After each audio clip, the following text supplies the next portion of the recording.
میں نے خود پر نیندیں حرام کر لی تھی، رات دن کام میں لگا رہتا، میرے آنکھوں کے گرد ہلکے پڑ گئے تھے، لیکن مجھے کسی بات کی پرواہ نہ تھی۔ میرا پہلا تجربہ مکمل ہونے والا تھا۔ بالآخر 15 دنوں کی مسلسل محنت کے بعد میں نے وہ دوا ایجاد کر لی جس کی ایک خوراک کھا کر میں لوگوں کی نگاہوں سے غائب ہو سکتا تھا۔ یہ اتنی بڑی کامیابی تھی کہ روئے زمین پر مجھ سے پہلے کسی کو حاصل نہیں ہوئی تھی۔ میرا سینہ خوشی سے جیسے پھٹنے لگا تھا۔ میں نے اس دوا کی خاصی مقدار ایک بڑی سی بوتل میں بھر لی، تمام نشانات ہٹائے اور تمام چیزیں سمیٹ کر ایک طرف رکھ دی۔ شام ہو چکی تھی اور مجھے بھوک محسوس ہو رہی تھی۔ کامیابی حاصل کرنے کے بعد دوسرے جذبے جاگ اٹھے تھے، ورنہ اس سے پہلے ہوش ہی کہاں تھا۔ میں نے آزمائش کی خاطر ایک خوراک کھائی اور کھڑکی کے راستے گھر سے باہر آ گیا۔ میں ایک عرصے بعد گھر سے نکلا تھا، اس لیے پوری دنیا بہت خوبصورت اور اجنبی سی دکھائی دے رہی تھی۔ میرا رخ سوہنے حلوائی کی دکان کی طرف تھا۔ اس محلے میں سوہنا حلوائی ایک ایسا آدمی تھا جو کبھی کسی سے مروت نہیں کرتا تھا، حتیٰ کہ اس نے کئی بار مجھے بھی ادھار دینے سے انکار کر دیا تھا، بلکہ جھڑک دیا تھا۔ میں نے سب سے پہلے اسی کو نشانہ بنانے کا ارادہ کر لیا۔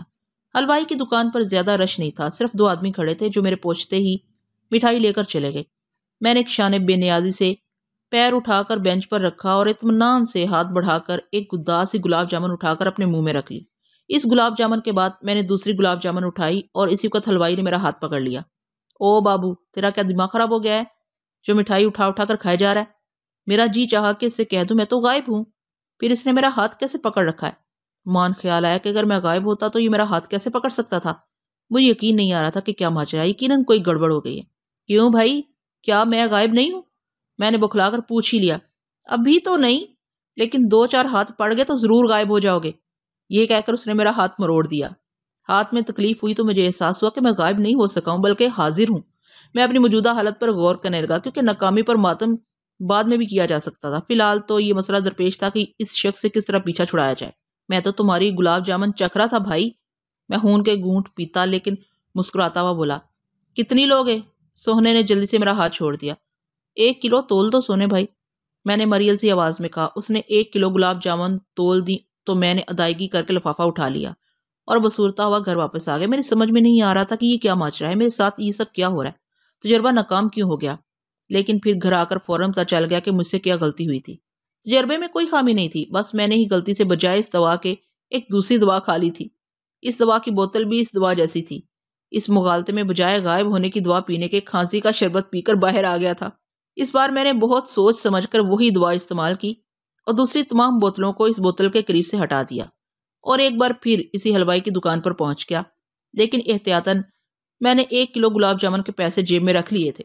اس بار میرا تجربہ حیرت انگیز حد تک کامیاب رہا۔ میں نے یکے بعد دیگرے کئی گلاب جامنیں اس کے تھال سے اٹھا اٹھا کر کھا لی، لیکن اس نے کچھ نہیں کہا، بلکہ اس نے میری طرف دیکھا تک نہیں۔ مارے خوشی کے میرے بدن پر لرزہ سا طاری ہو گیا۔ یہ کتنی بڑی کامیابی تھی! انسان نے اب تک ایسی کامیابی کا صرف تصور ہی کیا ہوگا، جبکہ میں نے حقیقت میں کامیابی حاصل کر لی تھی۔ اب میرے سامنے پوری دنیا بچھی ہوئی تھی۔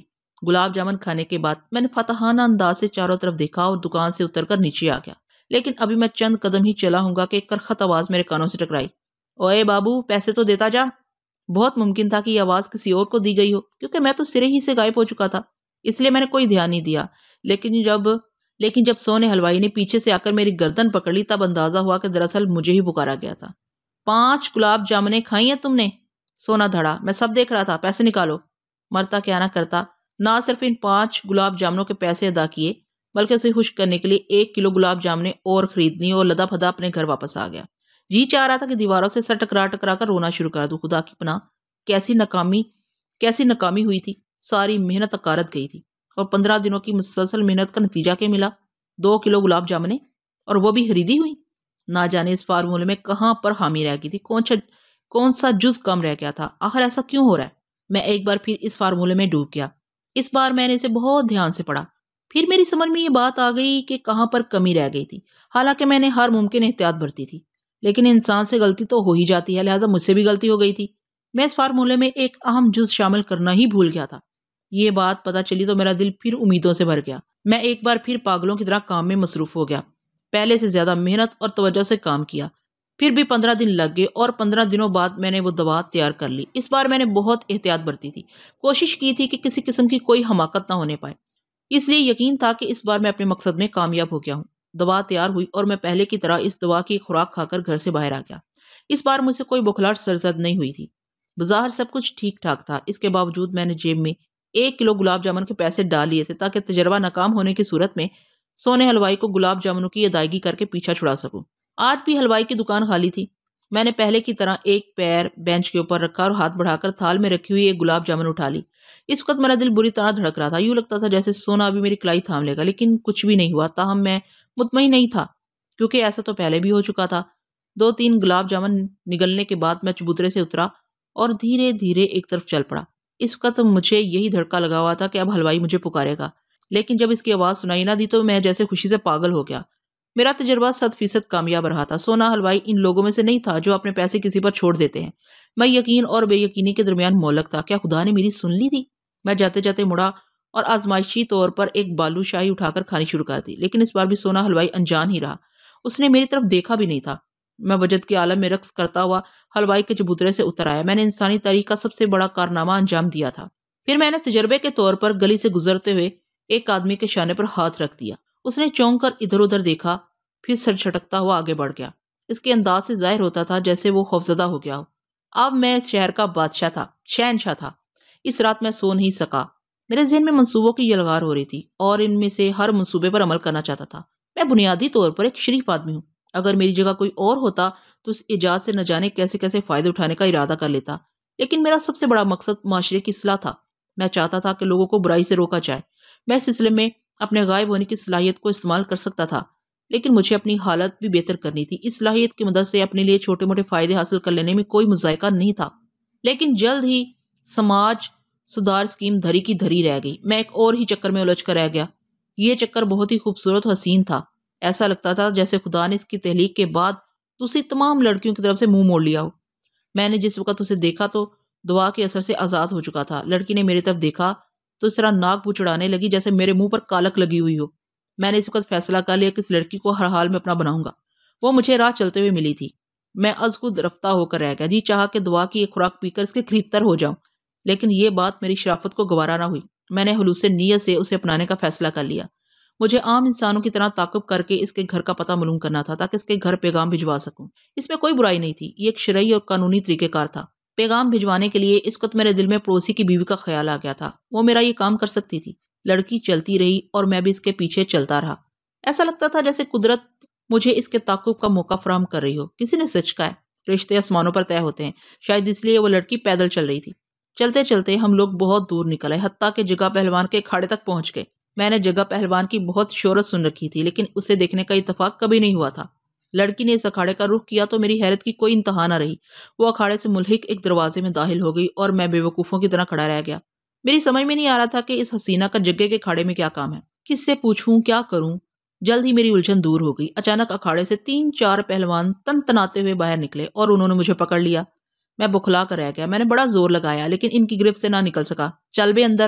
ان میں سے ایک نے میری گردن تھام کر مجھے اکھاڑے کی طرف دھکیلا۔ میں جیسے اڑتا ہوا اکھاڑے کے دروازے پر ڈھیر ہو گیا۔ مجھے یہ ہوش بھی نہیں تھا کہ کہاں کہاں چوٹ لگی ہے۔ میرا حلق خشک ہو گیا تھا اور میرا ذہن سائیں سائیں کرنے لگا تھا۔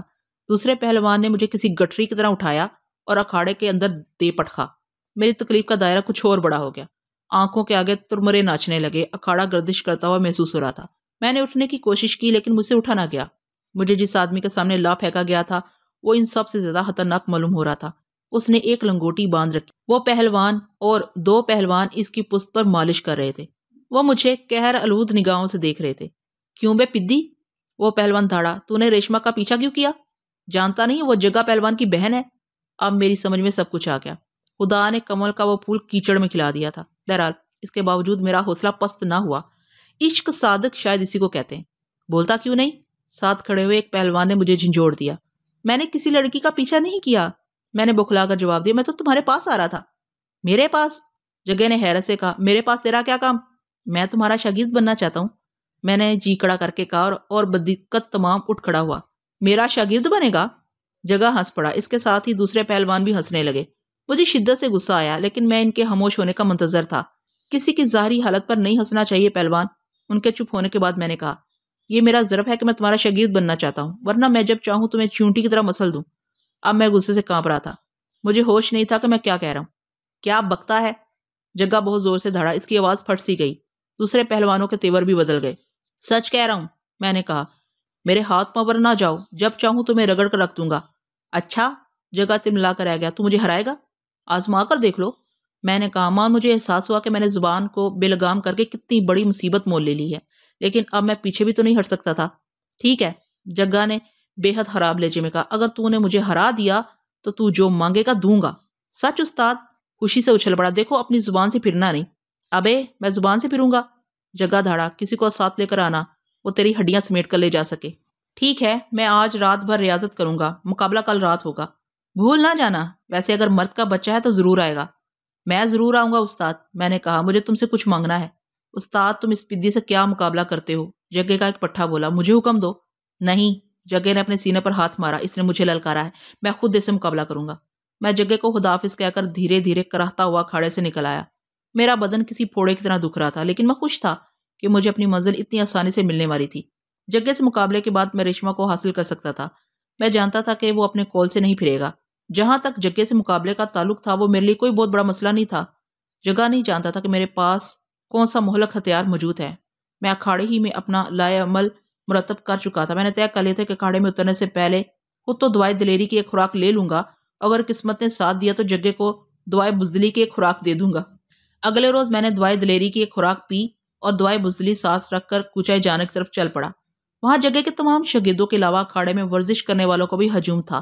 سب مجھے دیکھ کر ہنسنے لگے۔ میرے تن بدن میں آگ سی لگی۔ بہرحال دودھ کا دودھ اور پانی کا پانی ہونے والا تھا۔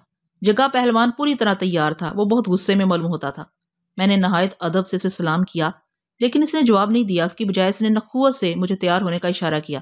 ایسے نہیں پہلوان، میں نے خوش دلی سے کہا، پہلے مہمان نوازی کرو، میرے اپنے اور سب کے لیے دودھ منگواؤ، ورنہ میں نہیں لڑوں گا۔ میں تیری آخری خواہش ضرور پوری کروں گا، جگے نے کہا اور اپنے پٹھے کو دودھ لانے کے لیے کہہ دیا۔ چند لمحے بعد تمام حاضرین کے سامنے دودھ کے بڑے بڑے پیالے دھرے ہوئے تھے۔ کام دشوار تھا، لیکن قسمت میرے ساتھ تھی۔ جیسے ہی مجھے موقع ملا میں نے جگے کے سامنے والے پیالے میں دعائے بزدلی انڈیل دی۔ پھر میں نے اپنا پیالہ اٹھا کر منہ سے لگا لی۔ اس کے بعد میں نے آنکھ اٹھا کر جگے کی طرف نہیں دیکھا۔ دودھ پی کر میں نے لنگوٹ کسا اور اکھاڑے میں اتر آیا۔ اب میں بے حد مطمئن تھا۔ آؤ پہلوان، میں نے سینہ پھلاتے ہوئے کہا۔ اکھاڑے میں ہر طرف کہکے گونجنے لگے۔ شاید میری پسلیاں کچھ زیادہ ہی نمایاں ہو گئی تھیں۔ جگہ غصے سے پھنکارتا ہوا اکھاڑے میں اتر آیا۔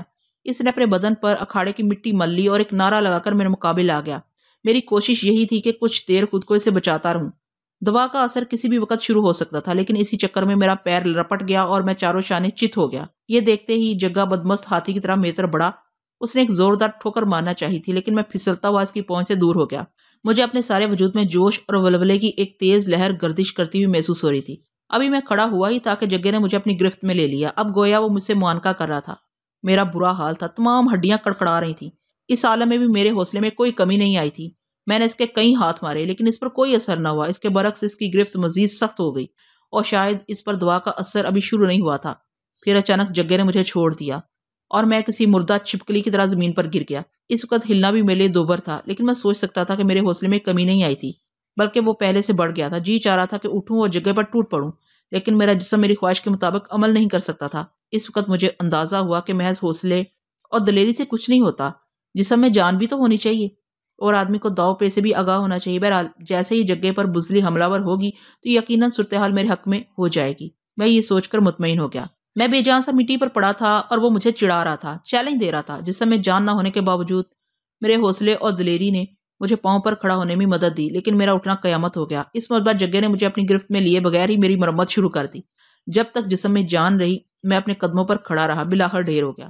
میرے حواس اور بالخصوص سماعت بہت اچھی طرح کام کر رہی تھی۔ مجھے معلوم تھا کہ اب تماشائیوں اور جگہ کے پٹھوں کی نظروں میں میرے احترام ہے۔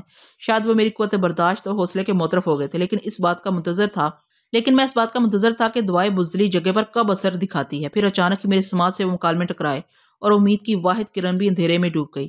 جگہ کے کسی پٹھے نے اس کے اس شاگرد خاص کو مخاطب کیا تھا۔ کیوں شابو، تو اس سے مقابلہ کرے گا؟ نہیں، میں نہیں لڑ سکتا، وہ ہکلانے لگا۔ ابے شابو، تجھے ہو کیا گیا؟ تو تو کانپ رہا ہے، کیا بخار ہو گیا تجھے؟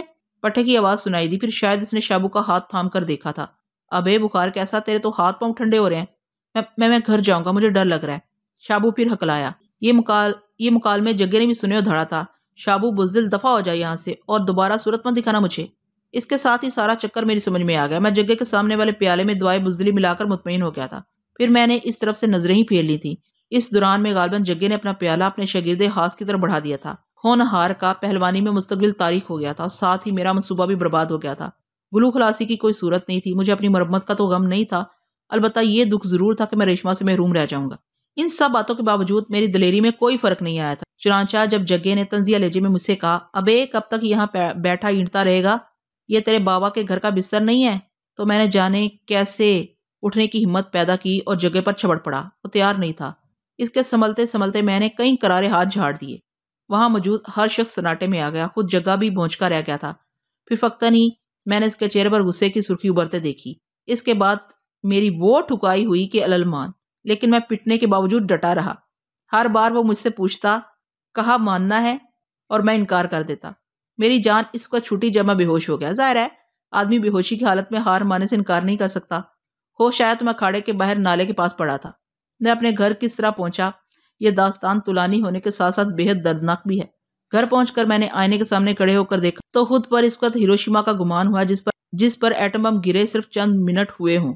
میں نے کراہتے ہوئے آہیں بھرتے ہوئے اپنی مرم پٹی شروع کی، لیکن متاثرہ علاقہ اتنا وسیع تھا کہ مرم اور پٹی دونوں ہی کم پڑ گئے. اس کے باوجود اس بری طرح پٹی زدہ ہوا کہ میں خود اپنے آپ کو کسی تابوت سے نکلی ہوئی خنوط شدہ لاش تصور کرنے لگا. بہزار دقت میں اپنے بستر پر لیٹا تو لیٹتے وقت میری چیخیں نکل گئیں. دوسری صبح میں ابھی بستر پہ ہی تھا کہ میرے ایک شناسا آدم کے دستک کے ساتھ ساتھ وہ حلق پھاڑ کر چلا بھی رہے تھے. مجھے اٹھ کر دروازہ کھولنا ہی پڑا، حالانکہ اس دوران مجھ پر قیامت ہی گزر گئی.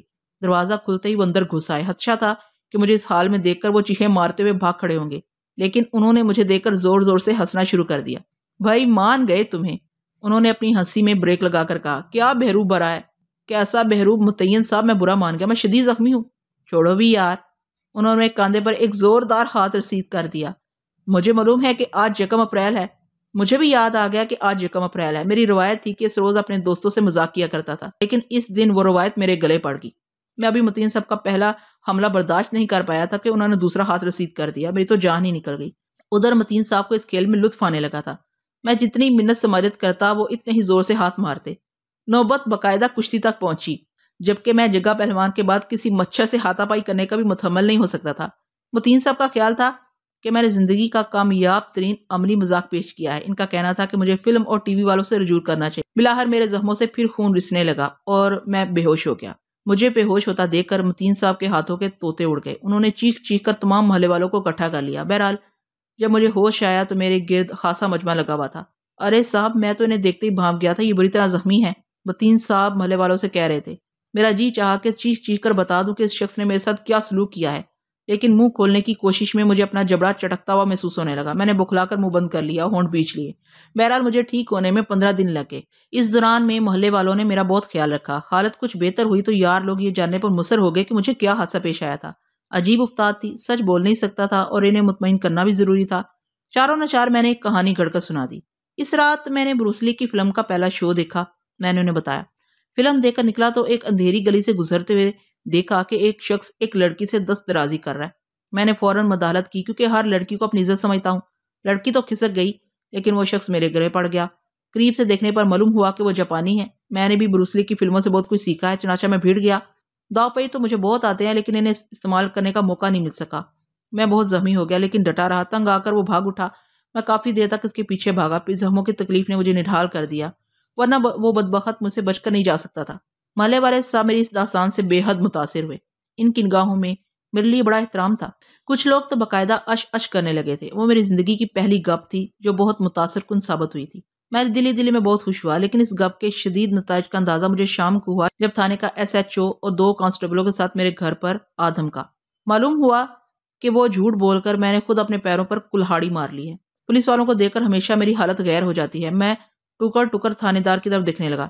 بتائیے کیا واقعہ پیش آیا تھا آپ کے ساتھ؟ SHO نے پوچھا. جی وہ ایک ترک باشندہ تھا. میں نے بکھلاتے ہوئے کہا. ترک؟ مجھے تو پتا چلا وہ کوئی جاپانی تھا.